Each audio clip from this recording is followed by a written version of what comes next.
Hello and welcome to Candid Convos with Jona Dance.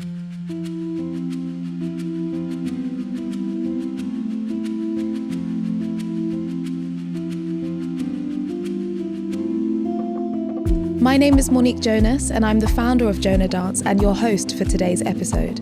Here at Candid Convos, I have the wonderful pleasure of inviting lovely guests working in and around the contemporary dance industry to join me in conversation pretty much about anything and everything contemporary dance and the wider dance industry here in the UK.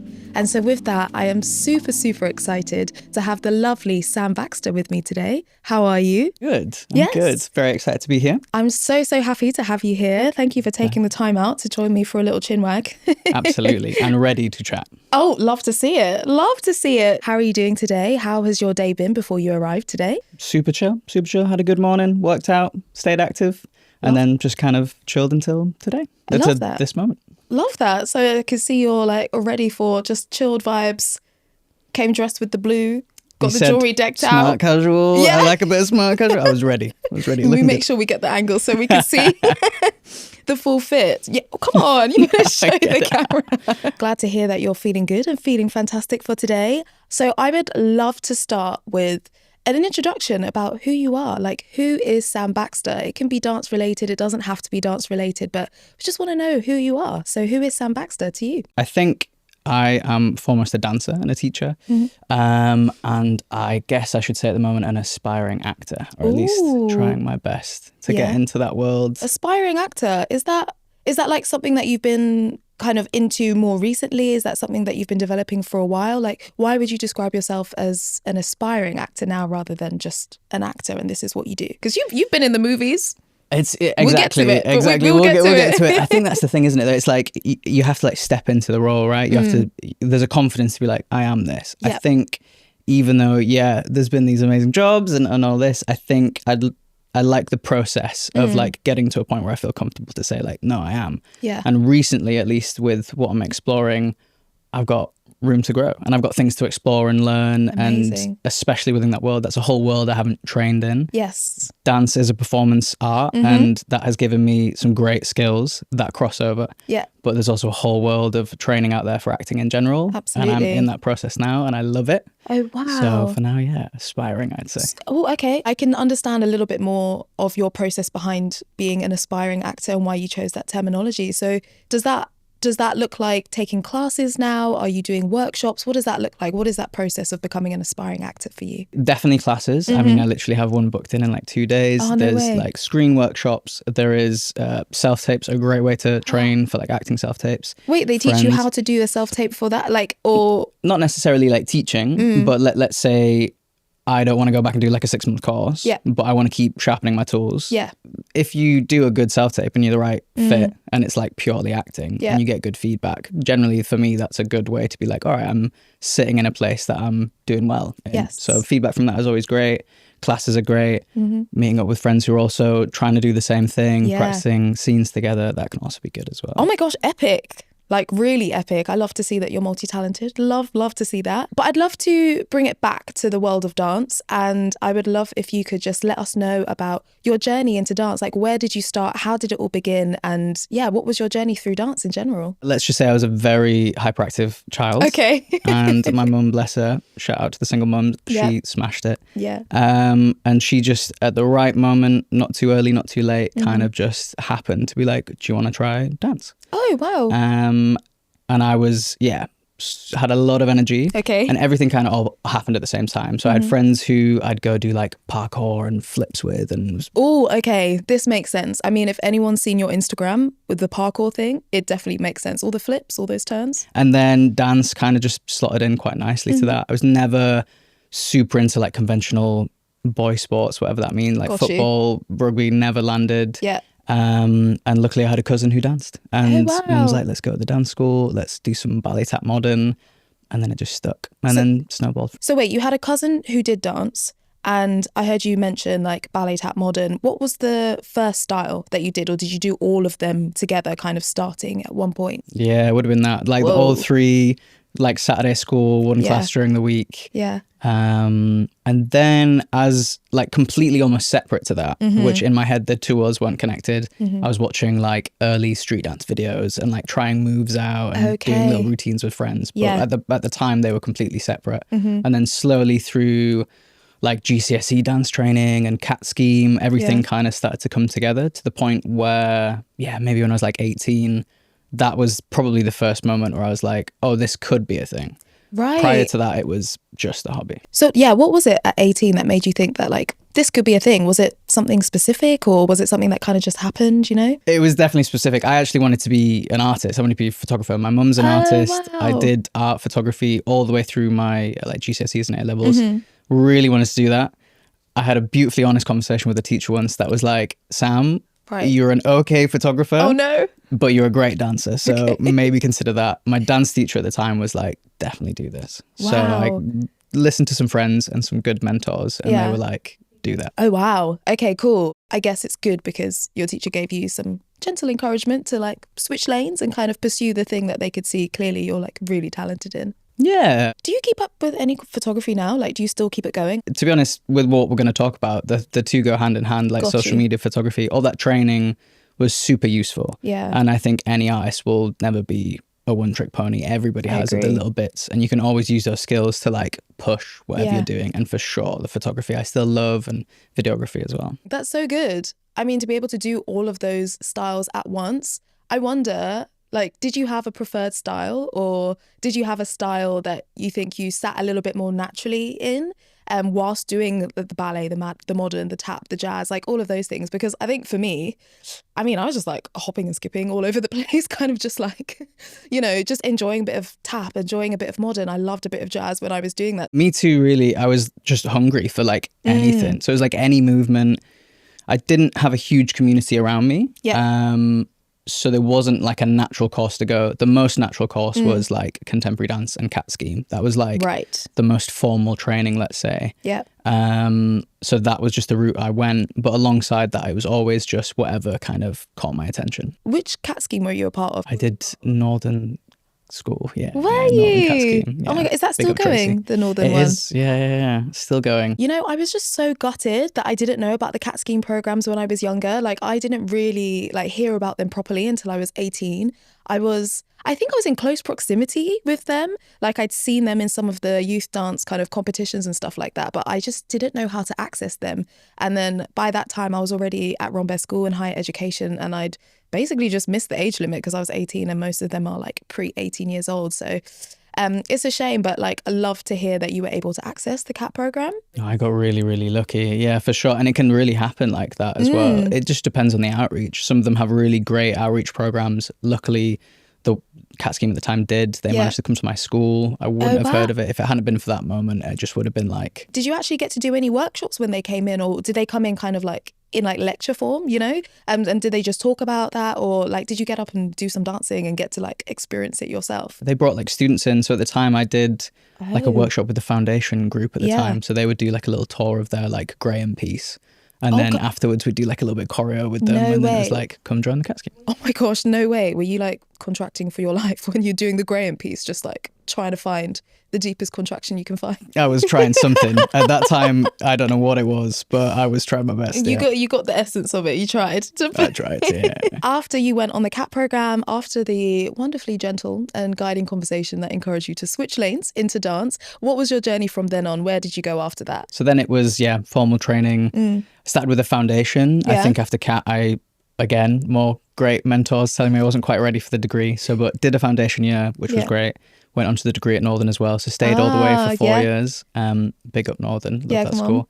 And then it was straight into professional work. I was really lucky. I got a job with James Wilton Dance Company. No way. Straight out of school. That's crazy. That's also amazing though, to have that straight after school. Yeah. Wow. Yeah. Yes to you. Yeah. The mid-scale companies then at that point were still much bigger. Yes. As you know, that's a really difficult space at the moment. And sadly, these things are shrinking. But at the time, there was loads of great options. And I don't think I was ready for anything bigger than that at all. Yeah. So mid-scale companies were great. And I got lucky. There was a right audition at the right moment. And it's, predominantly floor work, acrobatic company. So it was like my bag straight Oh, away. absolutely. Yeah. You were like, this is it. This is it right there. And how long did you do that for? I did that. I was with them, maybe just over a year, probably like 18 months maybe. Yeah. Did one main piece with them, toured that for a year, then did some like older works, and then quickly realized, loved that, but freelancing was where I wanted to be, I think. Oh, wow. I'm just going to pause you there because you don't actually hear a lot of people say that they want to go into freelancing over company life. Like a lot of people, and I don't want to generalize too much, but a lot of people want to go into the company life first and kind of stay in the company life. So that's amazing that you realized that you wanted to do freelancing.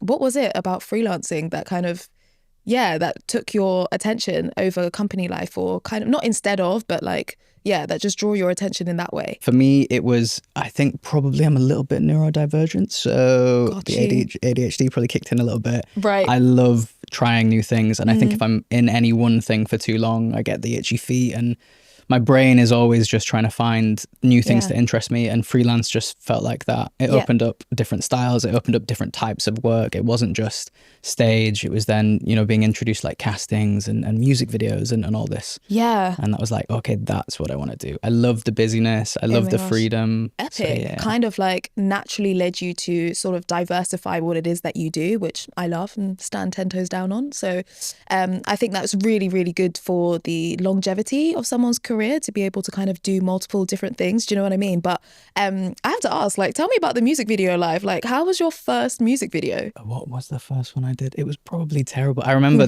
maybe not music video. The first advert I did was for like a bag company. They like invented this new waterproof bag, which hilariously wasn't waterproof. Oh no, stop. I didn't know what I was getting signed up for. Got you. It was won't just drop me. The brand. So we won't drop the brand. I don't think they're a thing anymore, but it's fine. Absolutely in over my head. Said yes, they love me. Yeah. Great first gig. Yeah. Way underpaid, completely green, had no idea what should have been paid. Yeah. And then the first shot we did was like me in a water tank. Like, no way, stop. Like I've never shot underwater. Like don't really know how to like open my eyes and find a camera. It was brilliant. It was like literally in at the deep end. No, wait, hold on. Did you know you were going to be submerged in a tank before? Yeah, they said something about that. I was like, we're going to do some underwater shots. It's always vague and last minute. And I was like, all right, that's fine. There's no way I would have been able to do that. I just can't stand being underwater. There's no way. I would have had to tell them that they need a replacement. There is a reason why that's a saying, like in at the deep end. I just had to do it. Yeah, I was stood there like up to my waist in water, and there was a guy talking through like, we're just going to do this. You do like a little forward roll in the water, find the camera, come up. And I was like, oh, simple. One take, I spluttered water everywhere, almost choked. Took a second, and then that was it. Then that was it. To be honest, I mean, that's a sign of a true professional, because I promise you, I couldn't have done that. I would have been out there straight away because I would have been like, thank you, but you need a replacement, because my hair's not getting wet. My contacts, we're not about to do all of that. So well done you for doing that and learning on the job, like being submerged underwater and also dancing and finding the camera. That is not easy at all. But hey, you did it. So love that for you. But I'd also love to know, because I feel like we should talk about it. Well, I mean, I feel like I would like to talk about it, is your journey into the film industry. Like, what was that like? How did you get into the TV and film world? There's another great saying, it's like 60% skill, 40% luck or something like this, or timing or whatever. But it was a lot of that. So I was actually back performing with James Wilton. We were doing an outdoor arts festival. Yeah. Sarah Dowling was there, who's a lovely lady. She was assisting Wayne McGregor at the time for a film. She happened to just see that performance. They needed people who could move like animals. Whoa. She saw me. She said, he's perfect. Yep. And then that was it. And then through that, I met Wayne. Wayne then went on to originally choreograph Cats. Wait, you mean Wayne? Wayne as in Wayne McGregor? I love that you're on a first name basis with him. It's quite iconic, actually. Wayne McGregor. We're not on a first name basis. But no, we worked quite closely and it was great. Again, fantastic. Very early in my career, that door was never an option. Like, obviously you hear that name over and over and over again. Me not being able to point my feet, rolling around on the floor. Right. That's never a thing. Yeah. But then suddenly I was in this world where, it was, and my skills were valid in the space that he's in, which was amazing. Yeah. And then it's a lot of who you know in that industry as well. Like then connected to the next film, and then through the next film I meet an associate who's working on the next film, and it was a lot of really great connections and great timing. But after that first kind of 2 days on set, I was like, this is what I want to do. This is what I want to do. That's amazing. And I guess, are you quite sociable? Like, would you say you're someone who's like very socially active on set? It depends on Oh, the day. Okay, yes, fair. Yes. When there's 250 people on set, 250 dancers, let's say, and then crew, sometimes I might need to take a little moment. It can be intense. But most of the time I try. Yeah, because the reason I ask is like, I'm someone on set who is quite reserved. I've naturally got a little bit more of a quieter energy, especially when there's like loads of people. If you've got all of the cast, all of the crew, you've got the ADs, you've got the team, like that's a lot of people. So I tend to kind of like retreat back into like my solitude within the space, and I'm absolutely fine. I'm totally chilling, but like I recognize that sometimes like the more sociable characters, like it's easier to connect with people on set, and that can be useful with maybe booking future jobs and things like that. Like how would you say you kind of handle your energy in spaces like that, and being sociable to get to know people and stay connected, but also like, you know, maybe retreating sometimes when there's like so many people on set? I think you like everything's better in hindsight, right? So I think I've looked back and maybe been like, I should have put more energy into that person or that connection. Yeah. I think, though, having a little bit of an awareness of that, I'm definitely trying to, you know, never get on anybody's bad side. You don't know who's watching or who you're talking to. That's true. But I think also within that, you want to be genuine as well. So I think, again, it's like dependent on the day. So like if I'm there in that space and we have a moment to connect and be social, like perfect. Yeah.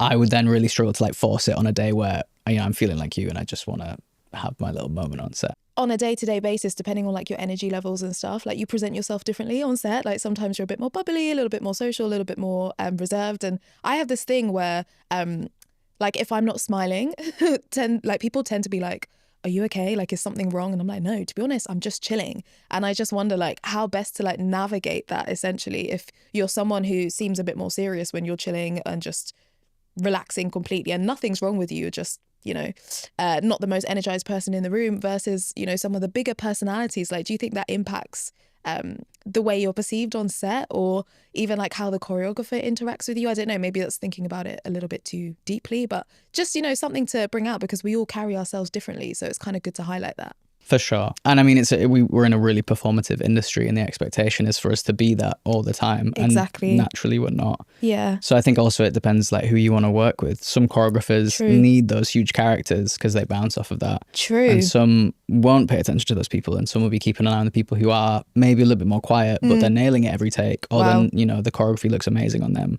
They'll be keeping their eye on that. So so much you never to know. it. Oh, There's so much to it. I'm going to keep us moving forward because I want to keep our this or that questions, but I do really, really want to ask, like, do you have a favourite project that you've worked on recently, or are you allowed to talk about your favourite project that you've worked on recently? I don't know if it's out yet. Like Wicked, for sure. Yeah. For sure. I mean, there's been loads of amazing things and all amazing for different reasons, but I think Wicked has to be up there because, one, the team was amazing. Yeah. So Chris was great. Yeah.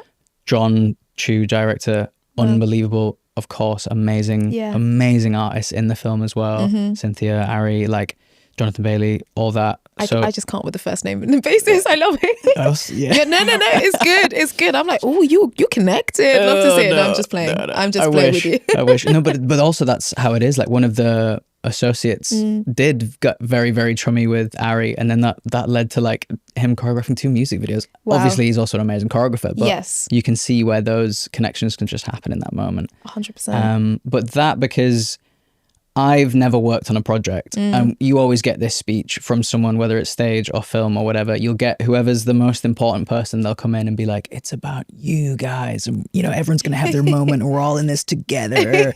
And realistically, that's not the case. And that's okay. Yeah. But in this one, like day one, John M. Chu, full name this time, comes on set and gives us that talk. He's worked with Chris, the choreographer, for years. They've grown up together. They've made street dance videos together. And he's like, it's about you guys. Yeah. And this film wouldn't be made without you guys. Yeah. And then over the course of 6 months of filming it, you realize he was being like very genuine. And that is amazing. So rare these days, especially in film. Like, I understand I'm a dancer on set. I'm not the most important thing, and that's okay. Yeah. But he made you feel like you were, and that's a very rare environment to be in. That's definitely very rare. Beautiful. Just because I think sometimes, and I'm definitely not as experienced in the film world as you are, but from my experience, because of how fast paced things can be, and then also the sort of like chain of command from like the director that has to go to the AD, and then that gets passed out, and then maybe there's a second AD and a third AD, and then there's a crowd second, and there's all of this type of stuff.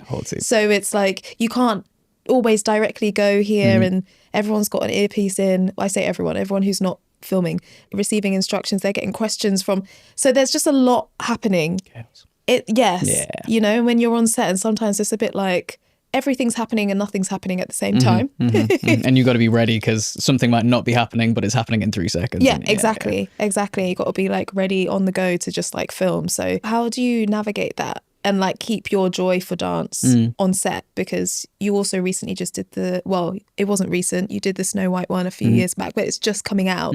So like, how do you navigate keeping like your artistry alive, but also kind of like the everyday to day type stuff of being on set as well? It's definitely energetically draining because you are so switched on and you really don't know the moments when you can get a break. So I think it's a balance of that, right? It's finding those moments where you can just have 5 minutes to just like meditate or whatever you need to do. Got you. And that'll keep you going. Got you. It's finding your friends who, even though you're tired and you're up in 3 a.m, you're just laughing the whole time. Yeah. And you're having fun in those takes. That I think keeps me going. A lot of downtime in between those filming days, making sure you're getting your sleep. I thrive off of that busyness. And not everybody does. Like, I don't think film's for everybody, but that kind of energy of like, you've done 10 takes, but then the choreographer comes in with like a note that doesn't really feel like a note, but we're going to change it even though we've just changed it 17 times before this. Yeah. You've got to learn to embrace and love that. And I've always been a dancer who tries not to be too precious. Oh, good. And I think we're told to be really precious. Yes. But for some reason I resist that. And actually in film, you can't be precious. You just have to take the instruction and go. Absolutely. Yeah, that energy almost kind of fuels me. Wait, what was the phrase that Shelley Maxwell used on Marvel? I mean, she was amazing, wasn't she? Her, yeah. I think she said something like, hold it tightly, let go lightly. Exactly was that it? Yeah, I've said that a million times since. Have you? Yeah, I love that woman. And that phrase means everything to me. It's honestly, brilliant. I think it was like a real gem to hear. And also remarkable to see how well she led such a large group of people. How she learned all of our names. She saw us as individuals, but she was also within the sort of chaos of the film, of chain of command vibes, artistic integrity and like the vision. Also like 80 dancers plus extras. Sorry, we should say supporting artists. We shouldn't say extras anymore because we're all supporting artists in that space. Exactly. Outside, sunny, hot. So much to juggle. I couldn't do it. I'd love to try assist somebody doing that, but I could not do it. But yeah, she was amazing. That really opened my eyes to be like, wow, this is like a true leader. And it's wonderful how you have the respect of everyone in the room. And that meant that we all gave as much as we needed to, so that, you know, as much as possible, we're honouring what she's asking us to do. So I'm going to ask you a couple of this or that. Go for it. Quick fire. Let's go. Questions. Love quick fire. Working in film or working in theatre? I think I know what you're going to say. Yeah, it's film. Yeah, I knew it. Teaching or performing? Because I know you teach too. Yeah. Is it performing on stage? I don't know. Just performing. Just performing. My long-term love will be teaching, so I'm going to say teaching, yeah. Wow. Okay. Also not what I thought you were going to say. That's good. Oh, a 5, 6, 7, 8 choreo or improvisation? 5, 6, 7, 8. No way. Yeah. No way. Really? Yeah. Love that. I mean, same here. Yeah. I just thought you were going to say improvisation. Come on, prove me wrong. Keep me on your toes. No preconceived notions over here. Team Crocs or Team Sliders? I have to say slide. I've got Birkenstocks, so it's kind of sliders more than Crocs. Do you know what? That's a little bit disappointing. Sorry. But Crocs thing, I don't get it. No, what? I don't get it. What do you mean? Have you tried them on? Yeah. Oh, really? Yeah. You're not here for it. Not even the sports mode moment. No, not even a sports mode. Crazy. I mean, I have something kind of similar, but I can't do it. And with the little widget things, what are they called? The little sticker? No. Giblets? I hope they're called giblets. I have no idea. But don't quote me on that. Don't ask me. But that's okay. even You don't worse. have to put the like embellishment stuff on it. Do. No, and I they're know. very proud of them, and that's even weirder. Have you ever been to South Korea or Japan? Yeah. Yeah, they're a lot. There's like phone cases in the shoes. I've never seen so many varieties of Crocs in my life. It was actually really remarkable, and the amount of content that I get sent that's Croc related, Really, it's diabolical, really. Right. But you know, we embrace it. But hey, okay, Team Sliders, that's okay. I'm like low-key side-eye, but sure. To bring us back into this, TikTok or Instagram? I'm old, so Instagram. I'm not on TikTok. I'm old. There's no way. No, I'm set in my ways. Okay. I am Instagram through and through. I mean, I'm team Instagram too, so Yeah. maybe that's a generational Yeah, I thing. think it might be. Take class indoors or outdoors? I'm going to have to say outdoors. Wow. Yeah. Okay. Is that the same if you're teaching class? Yeah. Wow. That Why? more relates to the teaching thing. If we're doing a 5, 6, 7, 8, definitely in a studio. Okay, got you. What is it about outdoors? What's connecting to one's environment? No, I think there's a big part of me that just loves being outdoors anyway, Yeah. and like connecting to like the earth and like not being in a place with like loads of straight lines that kind of stresses you out, and like down like- white lighting, like Got you. being outside. Everyone's nervous system just goes, I hear you. and then we just get to roll around and do whatever. Fun. I hear it. I hear it. Night shoot or a day shoot? Oh, day shoot. Night shoots are the worst. They are. I've never done one actually. Luckily, I've only done like 2, but that's hard. Yeah. It's really hard. It's tricky when it's like your call time's like 8 p.m. or 7 p.m. and then it's like 2 a.m. and everyone's like eating full-blown meal because it's like your dinner break or something along those lines. It's really weird. And there's like a heavy crash at like 2 a.m. where you're like, this is massive. doable. And then I lied. I have done a night shoot, but I was movement directing. I wasn't on, right. you know, and I remember just finding a quiet corner and I just put my phone on loud so that if anyone needed me, because I wasn't on comms, and I was just like this. Yeah, it's tough. And some people do like weeks of those. I don't know. No idea how they do that. We have something a little bit new on season 2, Candid Convos, go. which I didn't tell you beforehand, Brilliant. but it's called. It's a tricky trivia question.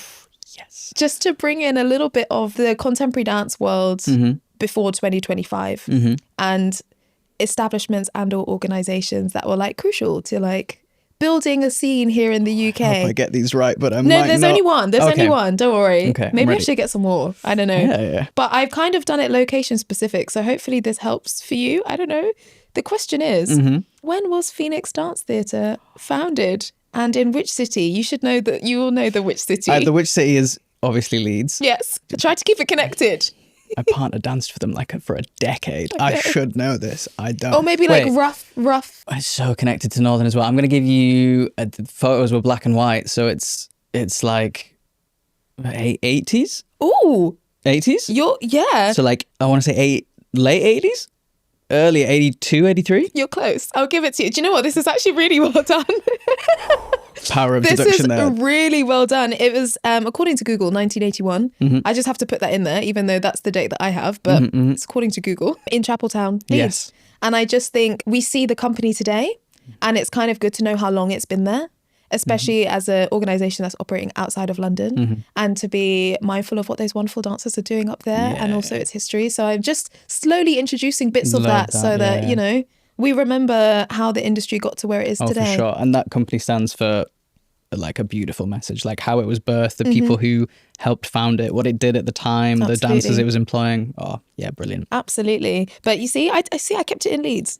I appreciate that. I did a bit of research. I appreciate that. And we have an overarching question of the series. So I'm asking my guests if you can guess the average time span of a dancer's career. So we're saying fresh out of training 21 or like run by a lot who are out at like 16 these days? You know what? We have to consider both. Okay. We have to consider both because we have many people graduating at 19. So let's take it from 19 to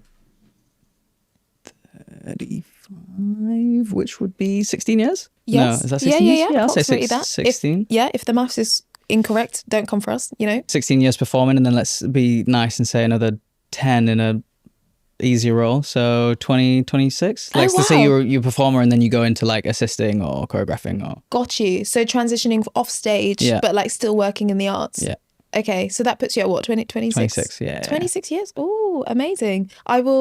This is not our final episode, so I can't reveal that on you camera. have to do a little average of everything. Yeah, I'm going to say that. Okay, but performing is like until about 35, is that what you're saying? I'm aiming for well past that. I have some very dear friends who are still doing crazy flips and air flares at like 38, 39. Oh my gosh, amazing. I have no excuse. What's the trick or the tip that's for the longevity before we keep going? I think sadly it's genetics, but oh really? I think genetics play a massive factor. Okay. I think you can get, because I know a lot of people who have beautiful practice, right? But they might just be slightly too up in the hips, or their ligaments in their knees are just a little bit loose than everybody else's. Yeah. That's going to go. I think you can get really lucky. But also it's being on your Pilates and your yoga and gym. Oh yeah, doing all the extra stuff really, isn't it? Because there is that point. I don't know what age it was for people, but you kind of just wake up and all of a sudden you're like, oh, I can't just walk into class anymore. I can't just, like, I need to do a warm up. Yeah, oh yeah, yeah. You know, before you just wake up, roll out of bed and go into class and be like,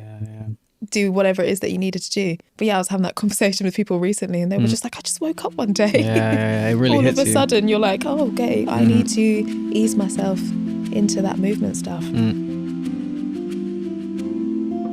So I'd love to just move into our main topic of conversation for today, where it would be great to discuss the good old topic of social media. Let's go. And also just kind of like maybe dive into maybe how it's impacted our industry, if it has, in your opinion, and how. And also to address the idea, because some people have been saying, by some people, myself included, that sometimes you can treat your social media like your CV. And so let's start there. Like, do you view your social media as your CV to some extent? And like, why and how did you arrive at that? Right. I think for sure it's an extension of. CVs aren't dead yet. I still get asked for them. And I think there was a part of early career where I would definitely adapt my CV to dependent on the company, the job. And I think social media just becomes an extension of that, right? It becomes something you can tie into everything else you've done. It's a way of showing yourself in a different way. I think the time scale of things has shifted as well. People have less time. There's less space for like meeting choreographers or, you know, the people that even have time to do auditions these days. That's it's true. all online. So That's what's true. the easiest way to show that? They're going to go to your social media. So yeah, for sure, I would approach my social media as like maybe 70% work, 30% life. Yes, I'm quite similar. Yeah. But I think that in itself is a really great point, because although it is work and although it is an extension of my CV, it's also like not my real life, if you know what I mean. Yes. And this, I speak to a lot of people about this, is like they can't disassociate from social media as them personally. Like the same way you wouldn't approach your CV like that. You understand it's a representation of everything you've done work-wise, and for sure, it's a very formulated thing. It's not you on a piece of paper.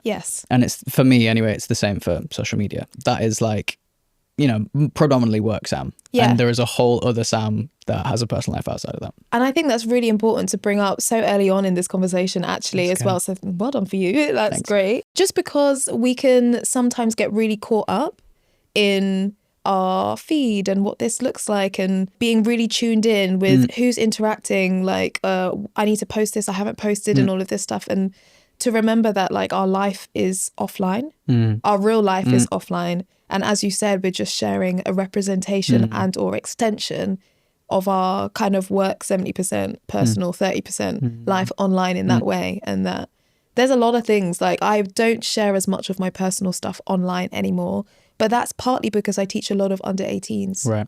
Yeah. And I'm not out here doing crazy. I'm a homebody. So I'm usually just at home watching TV or something like that. But it feels like just to maintain that sort of boundary of like, so when I come into the space, I'm your teacher, I'm your mentor, I'm your whatever that is. Yeah, if I'm just like out and you just see me at a friend's birthday or something like this on like socials, and then, you know, you go into class and like, I saw you doing this. And I was like, whoa, okay, that's cool, but you're 12. Yeah. You know, so it's just kind of like being mindful of who's following.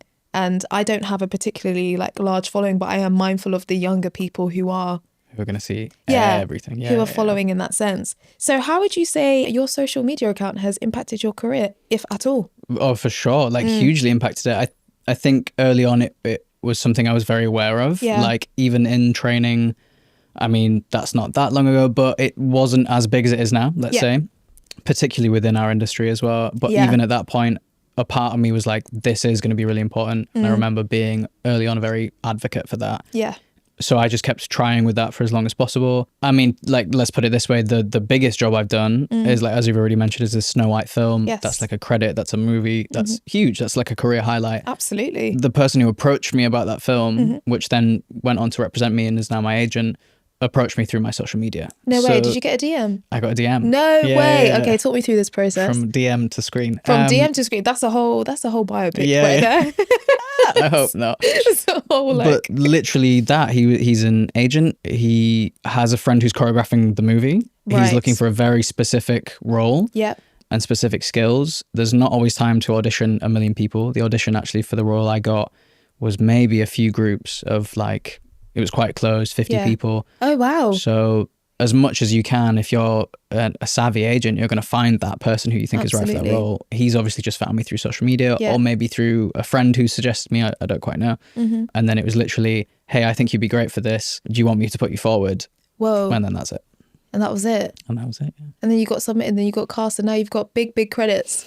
Loved it. Just had to summarize it in like, whoa, from DM to screen. That's amazing. Yeah. And have you had something like that happen before via your socials? No, that was the first time. And I think it always helps. We always get told, you know, everybody just looks at your followers these days.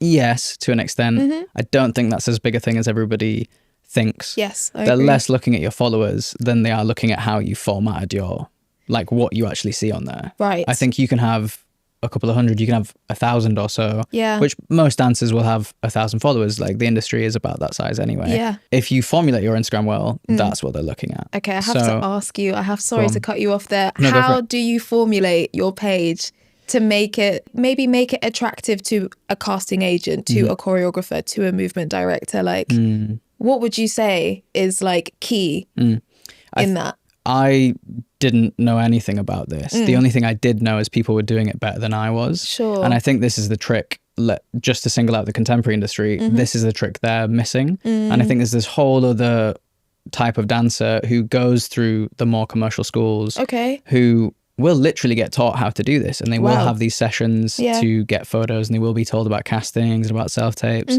So they're already being taught this from an early age, and there is a format that works. And I was lucky enough to bump into enough of these people that I'm like, oh, I see you in every casting and advert. Like, let's just have a little stalk. Oh, you put that, and that. So I think for me, it was just awareness to know people were doing it better than me, and it was a mix of high quality dance shots, a highlight reel, recent work you've done, trying to get that footage, which is never easy. No, you know, especially if it's like all. small scale. Try your best, badger them. Can I have that little clip? Or just screen grab it. Yeah. So the first top 3 that I'm going to see is like what you look like, what you do, a job you've done. And then the rest of it after that. Because you can like pin post now, right? Which is great. I mean, it's amazing. Wow. It's true, because I was never taught any of this at school. I think I'm going to just couple us together in the same generation. I'm like, it's an assumption here. Yeah, I'm taking that as a compliment. I think we're in similar generations, all of that type of stuff, where like social media isn't what it is now. And I'm, just for clarity, referring to Instagram, because I'm not on TikTok, although people told me I should be. Hey ho, question for another day. Yeah.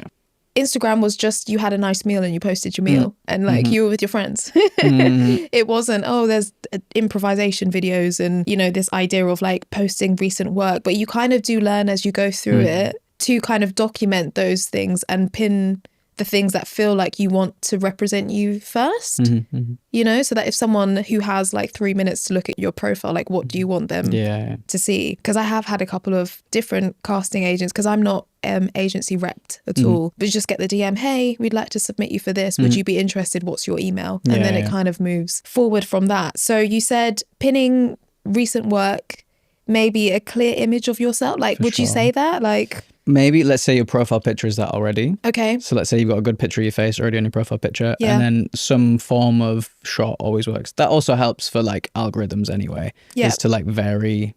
Like I'm somebody who posts reel after reel after reel. Doesn't always work. You know, sometimes it is good to just like vary what you're posting. Wow. That's what I would say. But again, going back to what works or what works for me might not necessarily also work for you as well. True. It's all down to image, the work you're trying to get. Yeah. And then, what people connect to. Like, that's true. What I post isn't going to work for other people, and what they post isn't going to work for me. So maybe I think also what's helpful is, you know, finding someone who's doing what you want to do. True. Kind of analyze whether it works for them or not. Yeah. See if you can do that for you. Yeah. A great phrase is like steal like an artist, right? So you don't want to just copy exactly what other people are doing. Yeah. But you want to find your own like identity within it as well. And I think that's probably a better way to put it, right? Sure. Like find your online identity rather than like CV or something. Oh yeah, okay, actually, I like that wording. So it's kind of a way of, what is your online identity and how would you like to present yourself? If you're using it for a work purpose and not just a personal purpose, like how would you want to present your skill set and the things that you're interested in doing? Perhaps that? Exactly that, You know? But I like this idea of using other accounts to inspire. and seeing what works and, you know, what doesn't work. Like you were saying, not everyone is going to want to do the same content as you. Not everyone can do the same content as you. I'm just saying, upside down. Yeah, I love upside down. It's very scary. It's very scary, but it's also amazing and great to see, which is why I'm sure there's a lot of people like, wow, like, how do you do this? And I imagine that feeds into the teaching practice as well, like what you're posting and stuff. How are those two connected so that it goes from online to kind of like in person? I think that's probably the biggest area it's actually really helped. I think other than like the Snow White thing, that's very specific. Yeah. Minus that, maybe a music video here and there. Actually, the biggest thing is teaching. Fantastic. One, it's people seeing what you do. Yeah. And then they go, I want to learn that. Yeah. Which helps. And then it's also, I'm not necessarily like a camp type teacher, which these things are great. They organize everything for you. You go, you do a bit of choreo. What do you mean a camp type teacher? Like a dance camp type teacher. Like, we're going to go 5, 6. And like, that's not my thing. Okay. Have done it. Love it. You don't want the mic? I would love a Britney mic on a stage, but I don't think that's me. Okay. I'm like, let's take a week and dig into it, or a weekend. Yeah. But these days, there's less space for that. But that then you have to create people who want to invest in you. Right. And social media is great for that, because then you can find that community that want to invest in what you're doing. Of course. Not easy, and probably worth saying that now Instagram is really limiting how you can do that for yourself. Oh, really? How so? For sure. Oh, not to like talk your ear off, but basically Instagram's like a business, right? Yes. It's a business model. They want to ultimately make money, however they can best make money. Yeah. And they don't want people making free money off of their platform. Okay. And it's getting smarter. They can analyze things. So let's say when I first started teaching, I could put up a post about a workshop I'm doing. It would get loads of views. People would see it. Oh, great. Sam's teaching a blah, blah, blah, blah. It's this much. Perfect. That's all my promo for my workshop done. Yep. Now, and I've heard this isn't just me, this from other teachers. Yeah. If you try promote your own stuff without engaging in what Instagram wants you to pay for, they can like, it sounds like a conspiracy theory, but they can like limit the engagement on your post. There's no way. Yeah. Do you know what? I'm like, the penny is dropping here for me. This is why I'm like, because sometimes I post, like the other day, I just posted a picture of a studio that wasn't even me. Like I was tagged in it. And so I reshared that. And it had something like crazy over 1,000 views on my story. I was like, why are there 1,000 people looking at my story? That's crazy.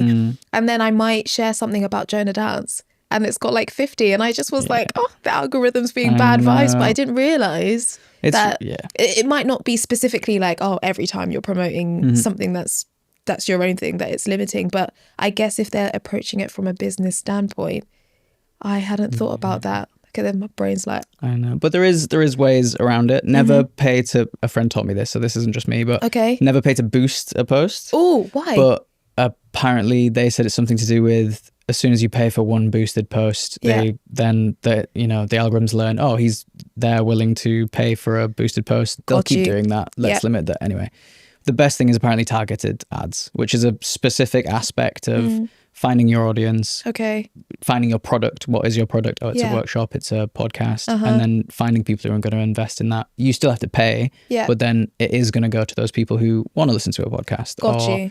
So then you're connecting to the right people, and you're not just going to get like 50 views on your story kind of thing. Oh my goodness, this is a whole thing. Yeah, it really is a whole thing. And I'm like, my head's hurting a little bit. I'm hearing this. I'm like, what? They're talking to the audience. Like, how do you? So it's a lot. How would you say in 2025, like someone, so a dancer fresh out of school, they've got approximately like 1,000 followers, and it's not all about the followers, but maybe they're looking to grow their audience for whatever reason. What advice would you give to grow your audience in 2025? Okay, so I think it's identity and authenticity. Okay, for one. Come on, I think it's good words.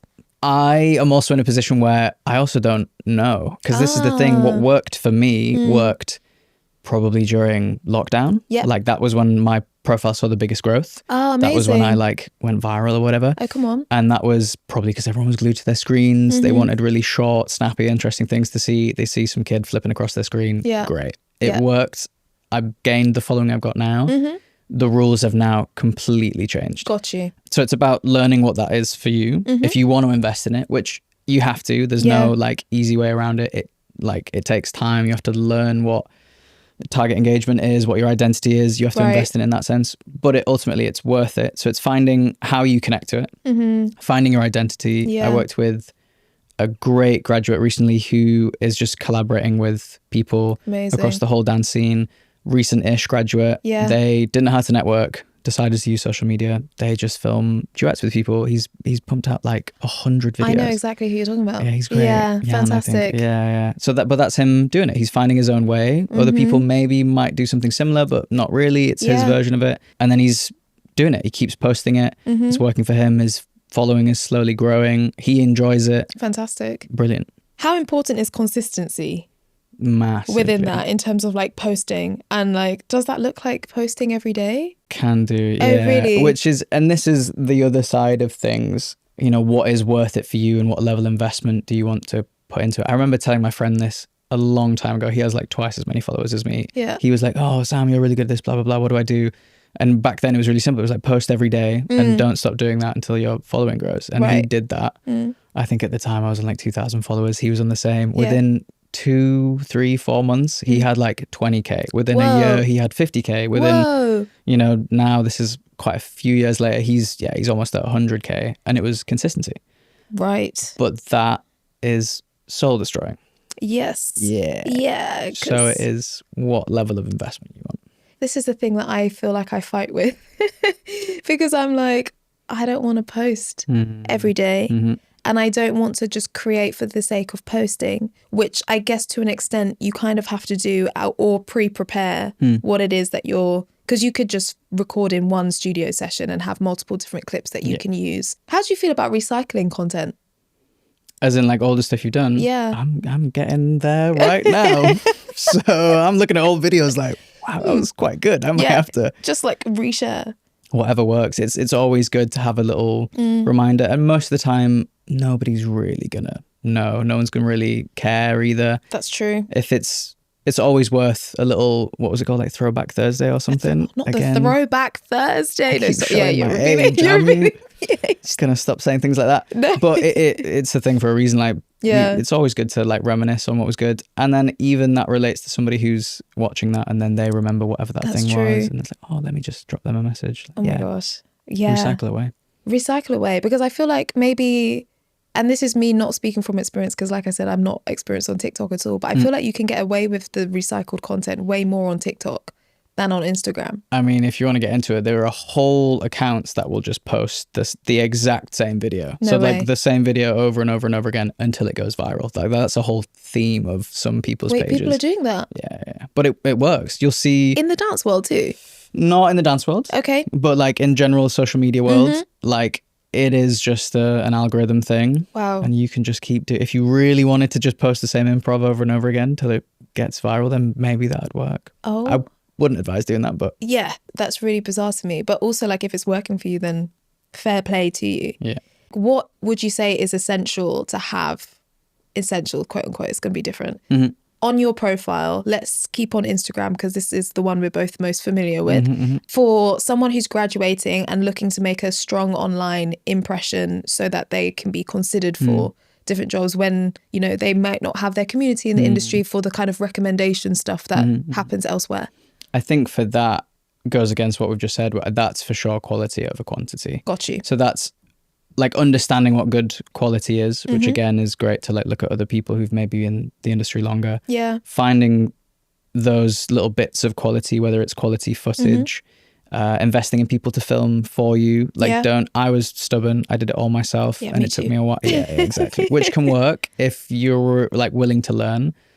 Yeah, exactly. There are speed bumps along the way, but also there's great people out there who can take amazing photos and amazing videos. Don't be afraid to reach out to them. Or also, if there are people, let's say not professional, but people you aspire to be or want to work towards, don't be afraid to drop a DM, ask a question, or say, do you want to collaborate on something? Yep. So quality, I would say, is the utmost thing. You could have 6 great posts of quality photos, quality videos. Yeah. That's going to speak volumes over pages and pages and pages and pages. How do you honor your artistic integrity by using social media, but also being mindful of like content and like algorithms and things like that? Like, is that something that is important to you? And how would you go about like honoring that, the artistic aspect? Because I think as artists, we're like, you know, it's part of us and who we are. So like, how Yeah, what does that look like to you, like honouring your artistic integrity? That is a fantastic question. I don't know if I've fully figured that out, I would say. I think this is the biggest speed bump for artists, is that I think there's this feeling of, if I post a certain type of thing, or even if I post in general regularly, I'm like selling out or selling a bit of my soul that I don't want to do. We're very precious at artists. We love, and rightly so, we've crafted for so long. That's true. There's this view of like, the more we start to put online, people are going to judge us, and like naturally that's going to happen in that space anyway, regardless. But I think it's about, if you want to do that, it's about removing the sense of self. You have to give a bit to it so you can get a bit back. You can't be the starving artist. You can't be mad at the world like you're not working, but you're also not willing to do the thing. Valid. So we have to give that whole point a little moment. That's a lot of people. Sad to say, a lot of people are mad at the world that they're not as successful as blah, blah, blah, blah, blah, or they didn't get the job that they didn't want to do. But there are certain things that we have to like let go of. Yes. And I think that's the biggest and first step. But artistic integrity is a real difficult one. Yeah. Let's go back to like steal like an artist. I've seen a lot of people who will try what someone else is doing. Yes. And it might work for them, it might not. They might then go on to really do that. And then you question, like, where is the authenticity there? At what stage in your career are you? If you're young, I'm going to allow you a little bit more, because you know, nobody knows when you're that age. But if you're further down the line and it's a bit of a minefield. I think gets tricky. Yeah, I think that's very personal to you. Yeah. I think for me, this is an interesting one. Do I want to say this? In a way, I don't consider myself an artist. Okay. I think by telling myself that, I allow myself more. So then I'm less precious, less connected. Got you. Forgive myself a little bit more. Yeah. Because sometimes I think people's perception of what that means, like what it is to be an artist, kind of can lock them in, right? So for me anyway, what worked was letting go of that. Yes. That allowed me more space to make mistakes or try things I wouldn't usually do, or those eggy moments where you've posted a video where it's not really you, but then the results of that are the less you care, the more things kind of come back to you. I think at the end of the day, and I found it quite hard because I used to hate posting videos of myself online. I used to hate it because I'd be like, the judgment, this, that, and the other. And there is something so freeing when you're just like, I'm posting this for me. Yeah, and if you like it, you like it. And if you don't, you don't. There's so much content online, especially in the dance world. We love a contemporary wiggle, like on the timeline. I'm guilty of that as well. Like, you know, this is not me like, oh, other people. I'm like, no, I'm the first person to be doing that on the timeline. But people are seeing so much that sometimes there's this reminder that I give myself, like, people are going to see this for like 2 seconds and swipe. Like, they are not going to sit there and ponder over this video that I've maybe like, oh, maybe this, or my leg's not this, or this is that. Most people are just like, even on stories, it's just like click, click, like they consume it for like a very short space of time and then they move on. And then they have other things that they are consuming depending on what their feed is. So it's not to say that what you put online isn't important, but it's also just like, yes, what you've done is wonderful and beautiful. And there's also a lot of people who don't care. And there's also a lot of people who do care. Exactly. And it's both of those things. So this idea of letting it go, I think is really good. Since you have some of your teaching content online, how do you feel about people like stealing, copying like class material? Because that's a thing. That's a real thing. Because I've seen some videos and I was like, that's my choreo. Yeah. But like, is it mine? Let's get into it. I know that's a sneaky one, that. What I'm supposed to say is, if you're doing it authentically, you'll be there regardless. For sure. If you're doing it inauthentically, the fad will come and go. Yep. And as you've literally just said, the inauthentic, it's so readable. Yeah. People will swipe past it. People won't look at it. They'll see that straight away. I'm a little bit more precious than that. Okay. Tell me more. And I think it really depends on what culture as well. There are so many different rules. It's, again, another minefield, but great question. Love to get into it. I think I did a little bit of breaking. That's a huge influence on my movement style, but I'm not like a b-boy. I love that and its history and what it means to me. I was never really like a b-boy, but again, I tried to steal like an artist, take the influences, learn the history, the culture. They have a beautiful phrase within that world called like biding, which is like, if you steal someone else's move, you will be called out for that. Oh, really? And that's really important because, again, that breeds authenticity. Sure. Approach to movement and artistry isn't found in everywhere else, especially like maybe sometimes the contemporary dancing, or more specifically like teaching. Yes. Going back to the teaching thing, I think, let's say movement culture, this all access thing for everybody, which is fantastic. Yeah. You don't have to be a dancer. We're removing all these labels that can make it daunting to come into movement. Yep, that's Let's true. call it movement culture. Everybody's welcome. Fantastic. But again, you're approaching a space where there are no rules. Yeah. And I've been in situations where people have taken things that I've spent a lot of time researching and developing. Yes. They come from a different background. Yes. And they just go, oh, I've seen it online. Cool, I'll teach that. And let's say they then make thousands of pounds from those. Oh, that's tough when that, that's tough. But again, I contractually said, I'm going to engage in this online format. I'm going to put my stuff out there where there are no rules. Okay. That's going to happen. It's the accountability for me. That's great.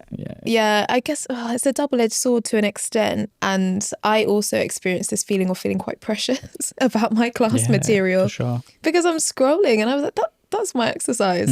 But then is it mine? And if the purpose of it is to encourage other people to dance, does it matter whether it's coming from me or someone else? Yes, and also no, depending on how it's taught and the information that's given and the intention behind it. So it's quite tough. But I guess with your teaching stuff, it seems like from online, and do correct me if I'm wrong, that you work in quite a collaborative way, that there's like a shared practice between a few different artists, movers, makers, all of those things. How does that work in terms of collaborating? Because from what I understand, I don't think you are all based in the same place. No. So if you're talking about Ferris Anime, Terra Nova. Absolutely, plug it. Plug it. That's something I'm definitely part of, and a teacher and facilitator. But again, important to note, that was created by Tom English and then Tina afterwards. That then came from them and their research and the teachers they'd connected to. So they kind of developed it. I got involved quite early on. Got you. But I was also a part of that process, and that's then developed into this very collaborative process. But again, it's like even that's like important to understand and recognize. But like what you said, what is beautiful about that, it is a collective, let's say, without it being named a collective, and they're all really close friends, which is like really, really beautiful. And then that in itself helps you navigate being in different countries, having different spaces and times. Some people do teaching full time within the collective. Some people also have other teaching careers, freelance careers.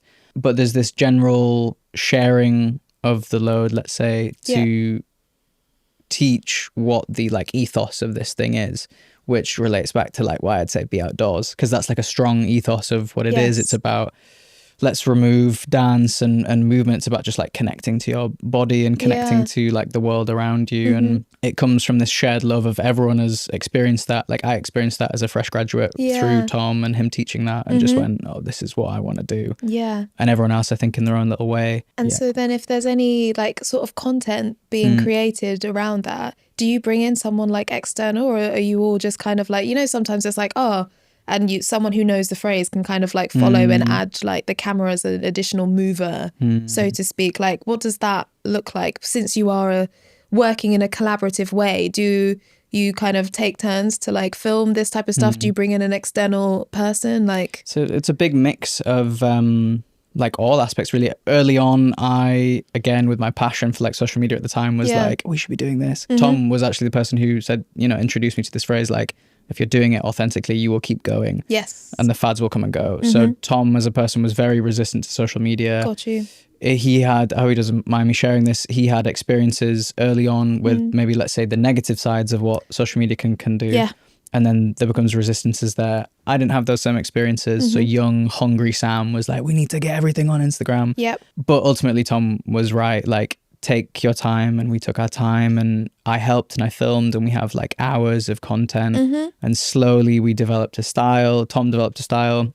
We adhered to that. It has a really authentic following of people who are really invested. We're not just ticking boxes and hitting fads. But now as it grows naturally, I'm teaching. I can't also be like on the camera. So we've also found this rhythm where, external people do have to come in and take photos and videos. And naturally, as it grows, that structure has to be there for it to keep working. Yeah, absolutely. And I think also from kind of being in a place, albeit by a different route, where it's kind of like outsourcing, extending what the community of artists that I work with now look like, and extending that to videographers and like filmmakers and those who are photographers and all of that type of stuff to come into the space. It's also a nice way to kind of showcase their collaboration element into what we're doing with the physical side of things as well. I don't know if you feel that in the same way, where it's like, oh no, this has been captured beautifully because this is someone who is also poured into their craft, who understands movement and has a different relationship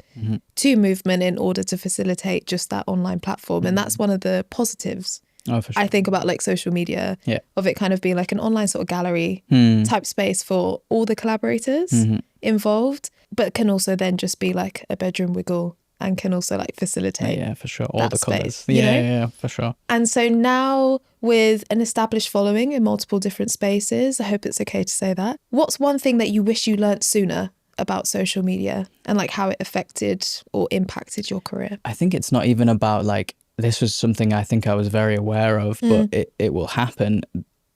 As much as I'm definitely an advocate for like what it can do for our industry.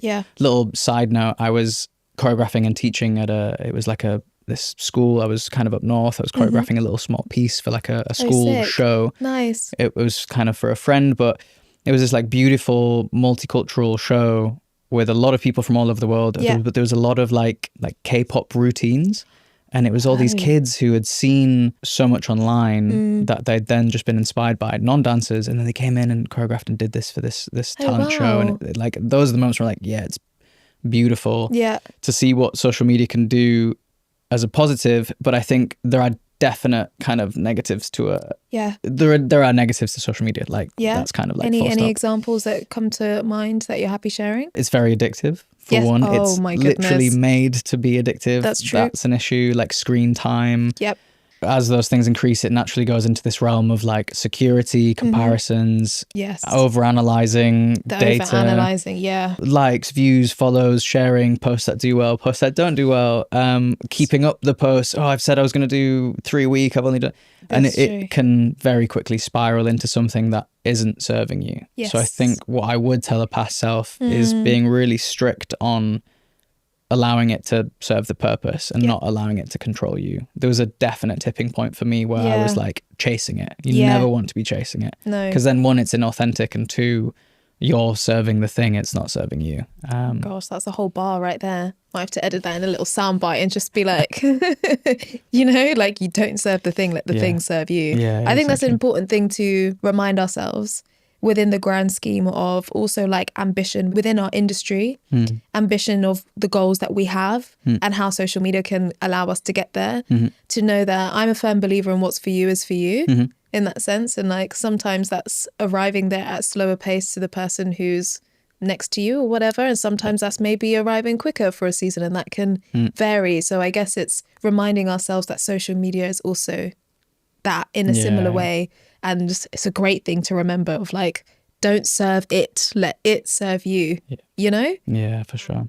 And that's actually a really nice segue, because I have a section that's called Know Your Worth. Because I think as artists, we can know our worth a little bit more and advocate for ourselves in the industry. How do you know your worth navigating life as an artist and newly aspiring actor as well? Let's bring that one back in there. What does that look like? Me personally, I love to step into new spaces, love to try something new. And I think there's something, when you're in somewhere where it's familiar, I think it's important to take those moments to establish how much experience you have and carry that with you. And that's a great thing for like knowing your worth. I've crafted in this career for 10 years. Let me take that with me into this room. And that's knowing that value. And then that can help you, you know, be comfortable in an audition or whatever. For me, this question specifically is hard because I'm always in a space where it's like maybe I'm less experienced or it's new. Oh, interesting. But then again, it is about understanding you wouldn't be in that space if you weren't meant to be there. Like what's meant for you is meant for you. So a new thing for me is understanding, as much as I'm a bit of a jack of all trades, always trying new stuff. That there is skill in that, and that's what I've crafted for myself. And like those like little check-in conversations you have with yourself to be like, I'm meant to be here, or you do have the skill, or you can do this. Absolutely. And basically like dancers are some of the hardest working people ever. So just even telling yourself that every morning is enough to be like, if you ever have any doubts, you're always doing 10 times more than most other people. No, it's so valid. just because we've had to pour so much into the craft to not only get into it and then bring it past a hobby when you realize, oh, actually there's a lot of investment that needs to go into whether that's training or learning through this avenue or this avenue. And then it's another thing getting into the industry and staying in the industry. So I think it's great to have those little check-ins to like remind ourselves, like, no, you're doing a great job. And also if you've been in the industry 1 year, you're just entering, congrats that you made it through training, because training is not easy, you know, or you've been in the industry 5 years or 10 years, as you said. And also great to know that even though people, I'm sure, will look up to you or look up to different people in the industry, that even you at your position can have those moments of like, no, I'm qualified to be here. And I'm also skilled enough to develop what I need to do on the job as well, so that we don't like idolize people too much. And we remember that we're people first, yeah, for sure, you know, and can still do wonderful, amazing things and also just be like imperfect people, figuring it out at the same time. What's one piece of advice you would like to give to the younger community or your younger self about the industry? It can be connected to social media, but it also doesn't have to be. What's one thing that you would love to kind of partake with those either coming up or you back in the day? Authenticity breeds authenticity. Yeah. And whatever that means to you, that doesn't mean like embodying authentically what like an artist is or a dancer is. It's basically just like be yourself. Yeah. And whoever gravitates towards you is who gravitates towards you. But also like, just keep going, keep training, keep crafting. I don't think it ever stops. And I think that's like the most beautiful aspect of it. I think you have this vision, or at least I did, of like whatever like making it is. And that's just like not a thing. No. So the scariest moment is being like, oh, there's still another mountain to climb, but actually just embracing that. That's the journey. That's amazing. Because I guess there's that saying is like the moment you get to the top of the mountain, you're actually at the base of another one. But to acknowledge that the mountains are there, but also like enjoy your journey up each one. Otherwise you miss the sense of achievement. And the things that you overcame, or the things that you never thought you'd be able to do that you're now doing, because you're constantly looking at the next thing. So I think it's a really lovely reminder that your journey is your own. And you might think it's one thing and it might in reality end up being something else. But how can we find the value in what the something else is? But I feel really passionate about that. So I'm just going to tag that onto your... No, amazing. And so beautifully put, you know, that thing. So I think this is a great place to land. So I just want to say a massive thank you for taking the time to drop those gems and like wisdom about social media, about your career and how you arrived to where you are today, thriving, doing all of the things, but also allowing yourself to be imperfect in the journey. And sharing that with a lot of genuineness and authenticity. That's your code word for today. I just want to put that out to the viewers to please continue to like, comment, share and subscribe so that we can have more candid conversations and that we can open up as a community so that we don't have to navigate this industry as an individual. And we can use things like social media, see what I did there, to stay connected, to breed new conversations and ultimately to just lift each other up as we navigate what can sometimes be a tricky industry. So thank you so much for tuning in and I look forward to our next episode. Until next time.